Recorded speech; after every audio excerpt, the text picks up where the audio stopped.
Hello Sagittarius, thank you for joining me for your monthly forecast for June. Last month, in the middle of the month, Uranus, the planet of surprises, moved into a new location for you, one which is very much to do with your work, health, fitness and diet. And you may find yourself continuing to reform some of these areas. But the Sun starts this month along with Mercury in the sign of Gemini, and Mercury rules Gemini.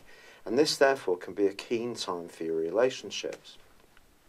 Now Neptune is going to be very important this month to us all, but from the 3rd through to the 11th of this month, it is forging a right angle with the Sun. And there may be one relationship which seems a little muddled across those days, despite your desire and Mercury's help to see things in as clearer way as possible. Perhaps some old issues are going to be coming up from your past. Perhaps someone else is going to seem a little evasive. If you're trying to get to know someone, for example, in a romantic context, it could be a bit hard going if they're not the type of character who keeps you fully informed at all times and is very clear about their intentions. With Uranus in this 6th house, this can make you feel a bit brittle and a bit tense if you feel that someone might not be particularly upfront. And so if you need to, then just be a little bit more to the point and explain how you feel. Because Mars, the power planet, is in a fabulous part of your horoscope all through this month. And apart from 2 weeks, is going to stay in a great sector for you through to the middle of November, where he's going to give you a lot of extra energy. You're going to be a bit restless. You're going to want to be more articulate about the things you really believe in. But also, Mars can just give you a lot more oomph when it comes to interacting with other people. So if there is someone who's a bit vague, who tends to drain you a little bit, the combination of Uranus in the 6th house, Mars in the 3rd, and Mercury in the 7th house, I think will give you the desire to cut through all this and get to what's what. Now there is another opposition that's going to be going on this month between Venus and Pluto. Now when these two get together in an opposition, it's in fascinating stuff.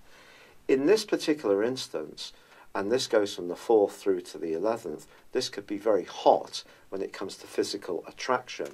And therefore, this ramps up the mystery when it comes to this relationship. So you could find yourself pulled towards someone in a very magnetic way, but not quite know why. You might not even like them, and they can seem a bit unavailable or hard to read or understand, which can just heap up your frustration and see you almost chasing after the situation even more. Try to resist. Because the other thing with Venus and Pluto in opposition is it can increase desire, but not necessarily in a way that's good for us. So if you find yourself compelled to do anything, particularly around money or even intimacy, just try to understand your motives, but also those of anyone that you encounter. Now there is going to be a tremendous breakthrough for you on the 13th, because then there is a beautiful new moon. So when it comes to relationships, over the following 4 weeks, it's your chance to put things on a better footing. What's not to like? Well, the key, though, Sagittarius, is this one is forging a link with Pluto. And Pluto's not in a very attuned part of your horoscope for this particular new moon. So your values and the values of anyone you like are going to be the critical feature. Or it could be around finances in an existing relationship where it may be a bit difficult to get absolute equanimity between you. Just bear this in mind. But Mercury moves on the 13th too into the sign of Cancer. And if there is anything that you need to understand, not what people are saying to you, but what they really mean, this is going to be wonderful. It really can help you to penetrate to their deeper motivations. But Venus moves on the 14th into the sign of Leo, which of course is your sister fire sign. It's a triplicity to you, so it's super happy here. It also gives you a continuing quest for the truth, which I think is part of your nature anyway. That comes from Jupiter, your ruler, which is all about knowledge. but Jupiter does continue in a very psychological part of your scope. It forges a beautiful link, quite frankly, all through this month with Neptune. So I think this month can be a time when you do learn more about your emotional needs and your need for security, but it may come from moments of inner reflection as much as conversation with others. But Mercury then goes into an opposition with Pluto on the 21st to the 24th. And once more, you could find yourself having a conversation about cash, business. If you encounter someone with Mercury opposite Pluto, and natal horoscope, they can be mightily opinionated, to be honest, and tend to be the type of characters that black is black, white is white. They can't see the nuances or the grey areas in anything.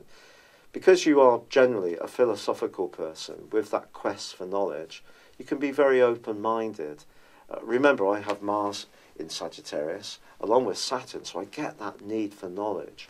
And sometimes if people tend to be a bit dogmatic that we encounter, it can be frustrating, because we know that there's often bigger and bigger pictures that bring different nuances to situations. Just be aware there could be the potential for a bit of an argument, quite frankly, across those days. But it's also a chance for you to articulate your true values and what you mean and stand up for them and not be deflected from your course. However, Venus then goes on to go into an opposition from the 18th through to the 28th with Mars.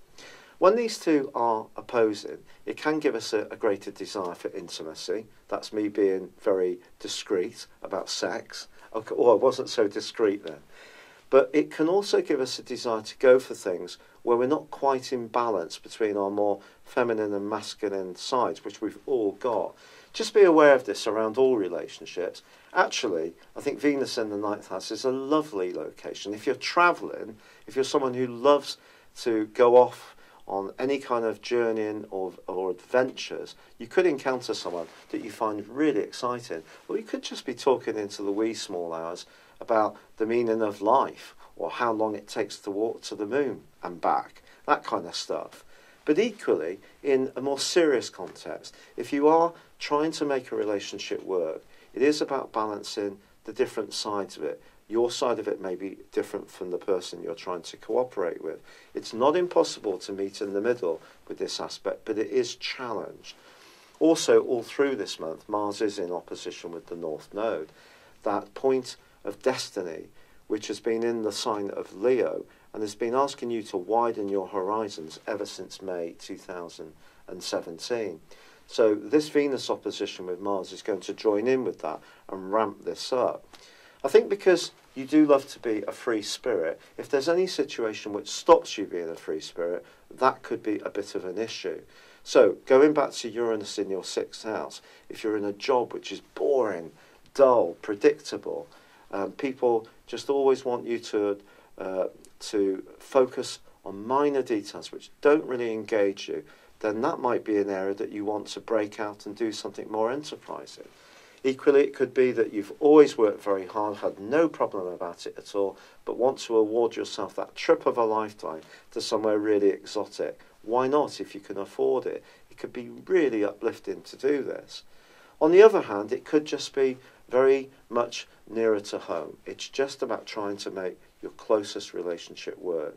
So just be conscious from the 18th to the 28th, could be a little bit of a tussle there, where one partner is more forceful, the other more passive, but it won't necessarily be easy to handle if one person has to be right. Now, from the 21st, the Sun also moves into the sign of Cancer. Now, for you, this is all about the depth of things. This is a very scorpionic influence.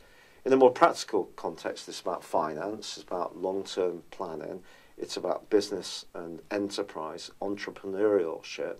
But in a more emotional and spiritual sense, it's about an evolution. It's about change. There is a very potent full moon which occurs on the 28th. And this is in opposition with the moon itself is in Capricorn, and it's embracing Saturn in opposition with the Sun in Cancer. This is quite a tough nut. If there is a financial situation in your world which is not working very well, or you're not gaining the income that you really need, it could seem a little bit oppressive as this month draws to a close. But I want you to embrace that side of yourself, which is the open mind, the fact that you can evolve this month in a more spiritual context. Your ruler Jupiter in that beautiful angle to Neptune. You can grow your relationships, the Sun and Mercury in the sign of Gemini, and the new moon.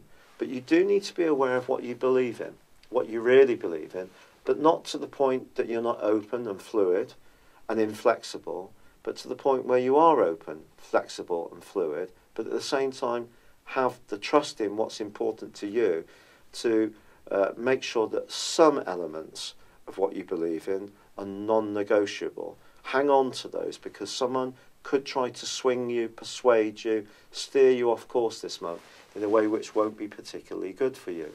Now Mars then slams on the brakes on the 26th and is still going to be there helping you to be more active, to be moving around more frequently. I think you could, if you have the desire, get a lot fitter this month. But the retrograde with Mars just suggests that I think for you it's going to come down to this idea sector. Or if you're thinking of buying a new mode of transport, it may be best to wait until the retrograde ends. You don't want to buy a duff car after all.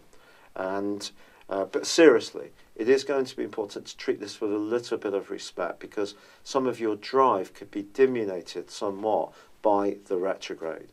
So that's it, Sagittarius. It's an exciting month for you, a month where the way in which you'll grow in your world, expand in your horizons, can be from the comfort of your home, or it can be through epic travel, it can be through knowledge. But I think it's about how you interact with others, which is really at the nub of what June 2018 is about for you.